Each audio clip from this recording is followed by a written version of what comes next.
तो नमस्कार, स्वागत है आपका हमारे YouTube चैनल में। तो आज जो है हार्वेस्टर से रिलेटेड कुछ जानकारी मैं आप लोग बता रहा हूँ कि अगर आप लोग सोच रहे हैं कि हार्वेस्टर लें या ना लें, तो इसके बारे में वीडियो में रहेगा टोटल कंप्लीट जानकारी कि आप हार्वेस्टर लें या ना लें। बड़ी वाला हार्वेस्टर लें या ट्रैक्टर माउंटेड हार्वेस्टर लें।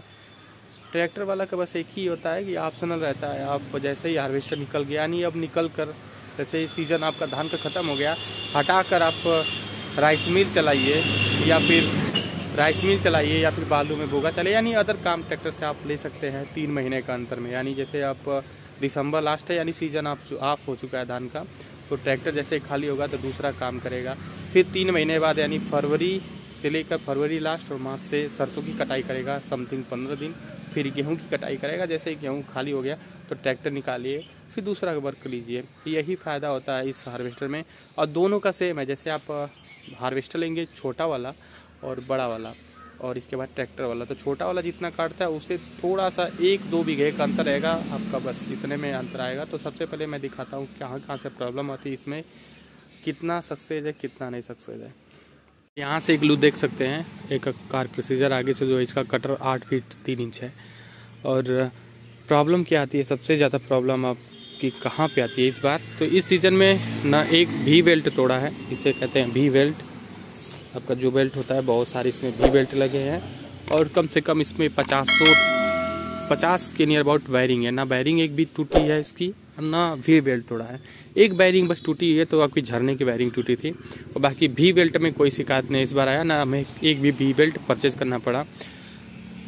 पहला प्रॉब्लम आया था यहाँ पे, देखिए ये जो देख रहे हैं ऊपर से जो बोल्ट है यहाँ से टूट गया था, लास्ट में वो भी टूटा।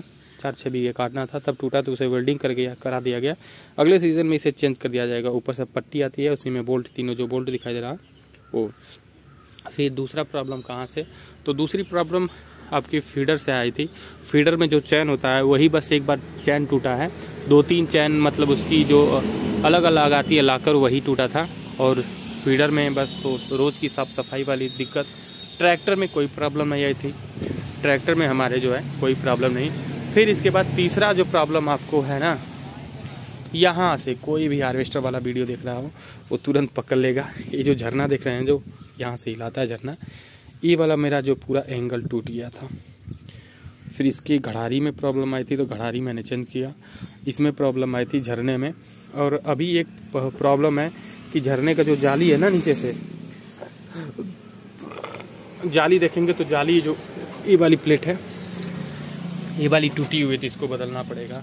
यानी इतनी प्रॉब्लम। और फिर आपके ड्रम के अंदर, इस पीछे वाला जो ड्रम होता है उसमें कोई प्रॉब्लम नहीं आई थी, इतने प्रॉब्लम आई थी। और हमको लगता है कि ज़्यादा मेंटेनेंस खर्च में उतना प्रॉब्लम नहीं हुआ था। और जब मैं स्टार्टिंग में जब परचेज किया था इसको ना, तो यहाँ पे जो बेल्ट है ये वाली, ये जो आपकी ऐसे बेल्ट लगी है ना, यही वाली बेल्ट जो उल्टा चलती थी, तो उसमें बहुत प्रॉब्लम आई थी। इसके बाद आगे कोई प्रॉब्लम नहीं, चैन में कोई प्रॉब्लम नहीं हुआ था। यानी इतने प्रॉब्लम समस्याओं का समाधान आपको करना पड़ेगा अगर इसे परचेज कर रहे हैं तो। और ड्राइवर आपका जो ऑपरेटर रहेगा वो अच्छा रहना चाहिए, स्किलफुल रहना चाहिए। फिर एक प्रॉब्लम आई थी यहाँ से, ये वाला झटके में जैसे लगा था, तो यहाँ से एंगल टूट गया था।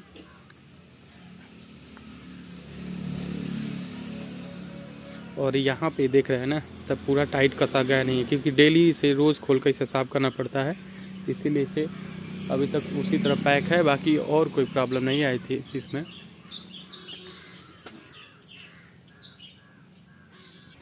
ऊपर जो है आपकी यहाँ पे जो ड्रम है, बताते लोग कि सतनाम का सबसे बड़ा ड्रम 70 इंची का आता है। अब अदर की अपेक्षा कोई बता नहीं सकता। यहाँ से खुलता है आपका फीडर अंदर, यहाँ पे प्रॉब्लम। और इसके टैंकी में कोई प्रॉब्लम नहीं।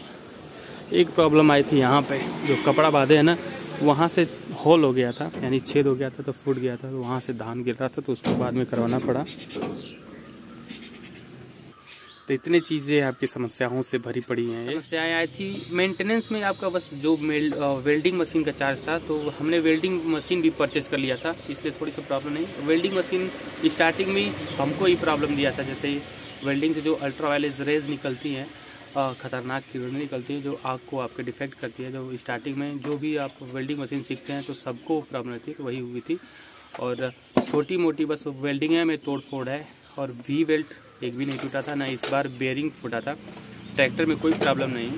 और कटाई में नियर अबाउट हमारे हिसाब से ये जो ट्रैक्टर थोड़ा सा कमज़ोर है मेरा, 50 हॉर्स पावर का है, और पीटीओ पावर इसका ज़्यादा होने की वजह से इस पे सेट हुआ है। 46 हॉर्स पावर जो है, 46-45 हॉर्स पावर जो पीटीओ इसका पावर होता है, इसलिए चली है इस मशीन पे। और वैसे बता दूँ सतनाम 650 जो है आपकी नियर अबाउट अगर 70 हॉर्स पावर, 65 से 70 हॉर्स पावर का ट्रैक्टर है, और पीटीओ पावर में कम से कम 56 हॉर्स पावर का पीटीओ पावर रहेगा, तभी ये सतनाम हार्वेस्टर सक्सेस है, वरना छोटी मोटी गाड़ियों पे सक्सेस नहीं है।